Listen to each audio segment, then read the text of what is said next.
Beyond the Bell, Bloomberg's comprehensive cross-platform coverage of the U.S. market close starts right now. And right now, we are about 2 minutes away from the end of the trading day. Romaine Bostick alongside Katie Greifeld. We're counting you down to the closing bell, and here to help take us beyond the bell. It's a global simulcast with a smiling Carol Massar and a somewhat smiling Tim Stenovec. We welcome our audiences across Bloomberg Television, Radio, Quick Take, as well as on YouTube. And yes, we are almost done. And look, Carol, let's face it. I mean, when you came into today, it looked like we were going to have a much different conversation here about what was going on in the market. We're almost at 4,000 even on the S&P 500, higher on the day and on the week. Yeah, I kind of love it, right? We're talking about, 2 weeks in a row for the S&P 500. Kind of interesting. I feel like there's a fair amount of negative sentiment. I like when there's a lot of negative sentiment because I'm the contrarian, and maybe things won't be as bad as everybody's been talking about, Tim. I was really surprised this morning at 10 o'clock that we didn't see stocks immediately move into the green as a result of the sentiment numbers and the inflation expectations. Because the banks are making some money? Oh, no. No, because of the, it's just more good news about the way the consumer is feeling about the economy. I mean, between that and what we saw last week with the jobs numbers, we saw with inflation yesterday. What's everybody so bummed about, right? Look, 0.7% increase on the NASDAQ is, composite is nothing to shake a stick at, but I was surprised that we didn't see that as a direct result. Do you keep sticks in that studio? I do not. Okay, I do not. I guess it all boils down to the Fed's reaction function and people thinking about what the Fed will do with these figures. But then we got that CPI data yesterday. It's interesting we didn't get more of a reaction on Thursday. That's a trend. Katie, the Fed's going to do what it's going to do. That's so true, Carol. All right, well, getting T-shirts printed up. All right, well, we got a busy week coming up next, so even though it is going to be a holiday shortened week, at least here in the U.S., but it is going to be busy. This is how this week ends right now. The Dow Jones Industrial Average higher on the day by roughly about 0.3%. We're going to call it right around 34,298 and change here. It's up about 2% on the week. The S&P 500 higher by about 15 points, 16 points. It's going to close just below that 4,000 mark, Katie. I'm sorry, 399.9. No. So I think somebody was listening to you and decided to trade down on you. But the good news is it did close above that 200-day moving average for the first time in more than a month. So definitely an encouraging sign there. And the NASDAQ composite higher by 0.7%. We should point out the NASDAQ is actually on a 6-day run right now. It's been having a phenomenal run here, as has the Russell. The Russell 2000 on a 6-day run as well, up about 0.6% on the day. But on a weekly basis, Carol, it's up more than 5%. Want to guess what's the best performing name in the S&P 500 this week? It's an airline, I know. Very nice. Yes, which one? United, followed by American. Okay, there you go. So there you go. Did you guys plan this? No. You just knew? You think this is rigged, like the CPI report? No. We just have a mind meld. That's what's going on, me and Romaine. All right.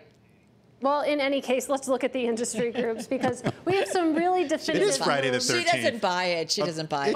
Let's go. Come on. Let's talk about the retailing industry group. It's up 1.7%. A lot of that is Amazon. A lot of that is Target having a very nice rally today. And of course, we move on to the banks. That's really the story of the day. I would imagine it's going to be the story Tuesday as well. Those big banks coming out and reporting. Shareholders seem to like it. That industry group up 1.6%.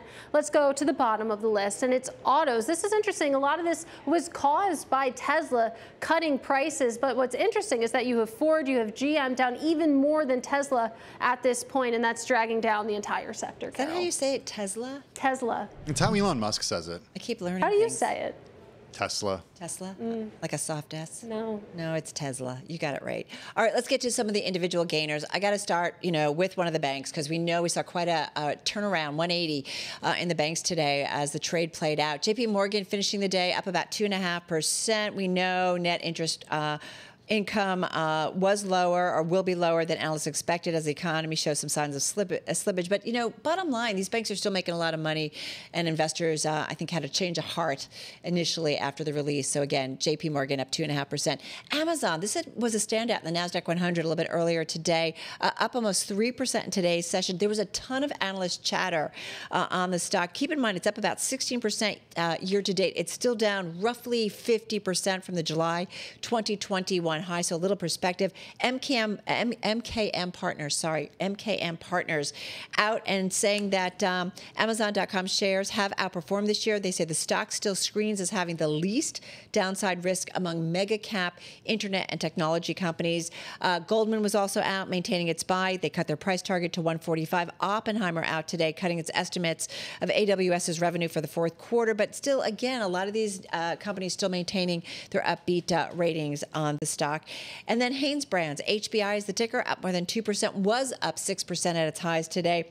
This is after the company said it would report fourth quarter net sales slightly above the top end of its guidance range. This company's up about 29% so far this year, but more than 70% of the float is shorted. All right, let's talk the decliners here. Tesla is the one that we're starting with. It's down 1% on the day today, cutting prices across its lineup in the U.S. and in major European markets. The concern, of course, is that lower prices will hit margins. You heard Katie say that it hit other companies like GM and Ford even more. Romaine, you mentioned earlier Northrop Grumman, another defense stock that was lower today. Raytheon, we saw defense stocks lower across the board today. This after Goldman Sachs came out and said that defense stocks don't price in the potential for a, quote, renewed focus on U.S. government cumulative debt. I know I said this earlier this week or late last week, but it's still hard to believe that with Republicans in charge, defense stocks, there's a concern about spending when it comes to defense. Well, we should point out, of course, I mean, the reason why is because, at least based on the reporting that we did, is that one of the deals that Kevin McCarthy had to make was potentially going to eye some cuts in military spending. I do want to point out, too, Tim, we were speaking with David Sowerby over at Ancora just before the close. He actually said he actually likes the defense space, particularly when it comes to General Dynamics, saying that longer term, a lot of the structural issues that would lead to the necessity of some of those names still exists. All right, well, I don't know if I can call that good news, unfortunately. Yeah, unfortunately. Bed Bath & Beyond, though, we got it down 30% today. Romaine, this one's for you. Bed Bath & Beyond still up 200% this week. And guess what? I got no fundamental story for you. Well, and the moves that we saw, just on a day-to-day basis here, it was just insane. And we saw the same thing with some of the other meme stocks too, Tim. I think Carvana ended up closing down like 13%, but it's really what happened in between the open and the close. It's probably most interesting. It almost felt like a Hertz situation. Remember that when Hertz said that, you know, it was heading towards bankruptcy, and traders just seized on that, and eventually it was memed out of bankruptcy. I don't know if it's going to be a similar story for Bed Bath & Beyond. All right, a quick check on yields here, because of course this is a cross-asset move that we saw on the day. Yields, of course, did move higher here on the day. On a weekly basis, they are lower, but only slightly, but still down for a couple of weeks here, as I think the bond market, Carol, really starts to price in not only just the macro conditions, but I think the idea here that the Fed is going to have to do something when we get to that February meeting as far as signaling what comes next, and what comes next, maybe nothing. Yeah, I mean, you're not listening if you don't get it. The Fed is obviously going to probably do something, right? I mean, that was funny. Obviously, probably. I mean, they're going to do something. We know that come that February meeting. I mean, we could debate 25 or 50, but I mean, they made it very clear, their message, that they're still on this. I guess at this point, it's what happens after that. Do we get some kind of clarity? Well, can I just play devil's advocate? I mean, sure, a lot of the messaging, though, did come before some of the data points that we've gotten, which continue to show that persistent decrease. I think I was talking with you during the previous simulcast about the Michigan numbers, Michigan sentiment numbers, and I think next week, of course, we get PPI. Then you talk about, I think those retail sales numbers are going to really be in focus here, because we talk about how resilient that has been, and then we had that big drop in the November numbers, and you wonder if that repeated itself in December. But does it also just say, wait, the Fed maybe can do that soft landing? Like, this is good that there's some upbeat economic numbers, right? Yeah. Well, that's the thing that I've been asking. I mean, if December alone, you had the unemployment rate drop. You also had inflation drop. Does the Fed need to be as aggressive on the labor market if it can achieve that deceleration in inflation without necessarily cracking the jobs market? We're not there yet. Yeah. That's the problem. 6% inflation is still incredibly high. Right. 6.5%. 6.5%, even incredibly higher, Thank you, Katie. Thank you. Right. All right, So, go ahead, Romaine. Well, I'm just real quickly for our TV audience. I mean, we're putting the calendar up for you, and some of the key data points in the U.S.: housing starts, existing home sales, of course, the retail sales number, and industrial production. But I also think it's interesting too to keep an eye on what's going on overseas. You got a Bank of Japan decision coming up.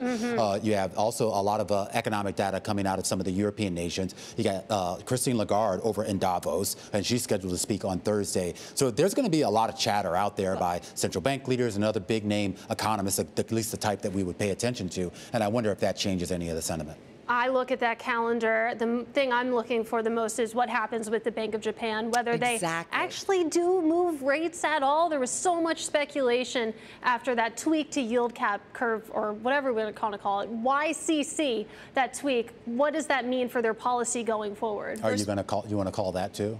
I'm used to typing it, so it's hard to say things out loud. First policy review of the year. You know, we've been talking with our Kathleen Hayes. I mean, she's over there in Japan. This is important. They are the biggest buyer of U.S. Treasuries. They've been fighting inflation, moving very rapidly to the upside. This is a new story, you know, for them. So what does that mean potentially for global markets, for the U.S. fixed income market, U.S. sovereign? This is something we have to have on our radar. And don't forget, Big Bank earnings continue on Tuesday with Morgan Stanley, as well as Goldman Sachs. We got Netflix on Thursday. We got Schlumberger, if it's even still called that next week as well. I believe they call it. No, they Lots changed to the look name. forward to. Yeah. It's Friday the 13th. All right, guys, have a great long weekend, a safe one. We will see you again. Our cross-platform coverage, our simulcast on radio, TV, YouTube, and on Bloomberg Quick Take. We'll see you again, same time, same place on Tuesday.